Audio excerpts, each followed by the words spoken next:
Петропавлда Қазақстан мен Ресейдің 15-ші өңіраралық ынтымақтастық форумы басталды. Халықаралық шара аясында шаһарымызда Қазақстан мен Ресейдегі туризмді дамытудағы жаңа амалдар мен үрдістер тақырыбындағы көрме ұйымдастырылды. Ерекше үлгідегі экспозицияға 44 павильон қойылды. Қос елдің өңірлері өздерінің туристік өнімін көрсете алды. Көрмені мемлекетіміздің мәдениет және спорт министрі тамашалап, оң бағасын берді. Ресейлік әріптестерімізге алғыс айтамын. Екі елді тарихпен қатар экономикалық қатынастар байланыстырып отыр. Алдағы уақытта туристік салада да біздің мемлекеттеріміз жоғары жетістіктерге жете алады деп ойлаймын. Біздің форум Ресейдің туристерін тартуға бағытталған. Бәрімізге таныс Бурабайдың табиғатынан кем емес. Облысымызда Шалқар, Имантау көлдері аймағындағы курорттық жерлер бар. Олар кез келген туристер талғамына сай бола алады. Форум табысты өтетініне сенімдемін. Көрмені салтанатты түрде Қазақстан Республикасы мәдениет және спорт министрі Арыстанбек Мұхаммедиұлы мен Ресей Федерациясының Федералды туризм агенттігінің жетекшісі Олег Сафонов ашты.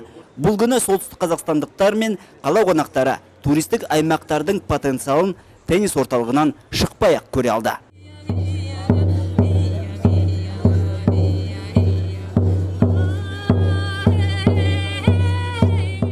Ямал-Ненец автономдық округі Қазақстаннан 3000-ға жуық шақырым қашықтықта орналасқан. Бұл Ресей делегациясындағы ең шеткер өңірдің Петропавлға алғаш келуі. Жазы жоқ жердің тұрғындары өздерінің туристік бағытындағы павильонын баршаға паш етті. Как вы видите, мы находимся внутри настоящего чума. Біздің павильонымыз өзгелерден өзгеше. Бұл халқымыздың ұлттық үйі. Жүз бұғының терісінен тігілген. Ол бірнеше бөлмелі болады. Туристер біздің этнографиямызбен танысып қана қоймай, табиғи құбылыс солтүстік шұғыласын көре алады. Бізде заманауи қалалар да бар.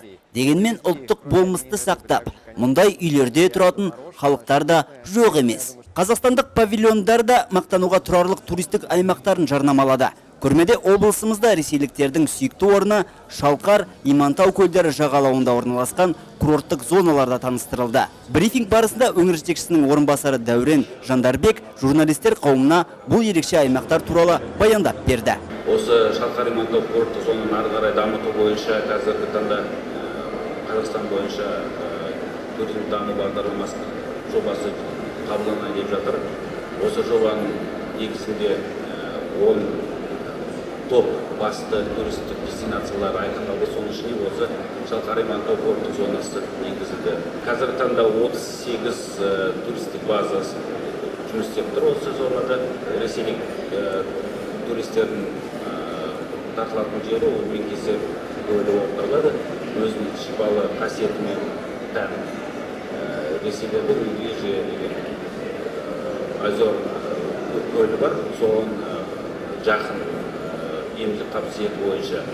Айта кету керек, Қазақстанда туристік сала дамып келеді. Мәселен, былтырдың өзінде елімізге Ресейдің өзінен 1.700.000-нан астам шетелдік азамат демалуға келді. Шекаралық Омбы облысы өңірімізбен екі жақты әріптестікті одан әрі нығайту мақсатында өз туристік өнімін ұсынды. Более 200 туркомпаний.